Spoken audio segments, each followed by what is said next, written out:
Un dia, un home blanc estava explorant un llac que es diu Moasi. Era un llac molt gran i profund, de color blau i ple d'illes. Al voltant hi havia un paisatge d'arbres i cabanes, i a la riba del llac hi havia un moll on la gent sortia a pescar. Aquell era un home que estudiava el món des de feia molts anys i tenia la curiositat d'anar a conèixer altres terres. Era una rata de biblioteca, anglès, i no coneixia res més a part dels seus llibres. Per això era geperut, molt alt i prim. Portava unes ulleres molt gruixudes. Era introvertit i solitari. No escoltava consells i creia que sempre tenia la raó. Molt orgullós de la seva ciència, buscava ufanós en aquesta regió els secrets de la natura. En una ocasió, volia visitar l'altra banda del llac i va aconseguir la barca d'un barquer.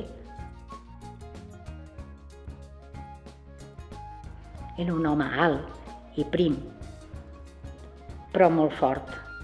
Portava uns pantalons curts, una samarreta blanca i anava sense sabates.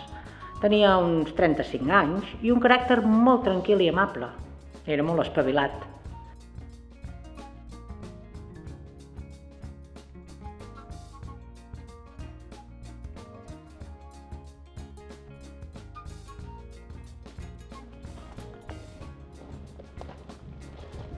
Coneix la biologia o la física? No, senyor.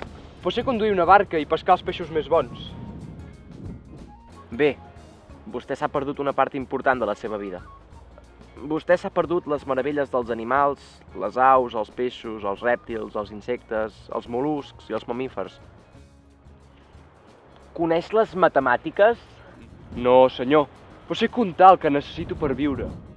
Bé, vostè ha perdut una altra part de la seva vida. Vostè s'ha perdut la geometria, les sumes, les restes, les divisions, les multiplicacions. Que sap alguna cosa de la història d'aquest món? No, senyor. Bé, vostè s'ha perdut una altra part important de la seva vida. Vostè s'ha perdut les cultures, els idiomes, els costums, la tradició. Sí, però estic content de viure aquí. En aquell moment, un cop de vent va colpejar la barca, que no va resistir i va tombar-se al mig del llac fent caure els dos homes a l'aigua. El barquer va començar a nedar a la recerca de la costa. L'home anglès s'enfonsava sense remissió, cridant i lluitant per salvar-se. Senyor, coneix la natació? No, senyor. Bé, vostè ha perdut tota la seva vida, però jo sé nedar. L'ajudaré. Aleshores, el barquer va salvar el senyor blanc que s'estava enfonsant. El senyor li va agrair que el salvés i li va dir que se sentia humiliat. Al final, va assumir que el coneixement sense pràctica no té sentit.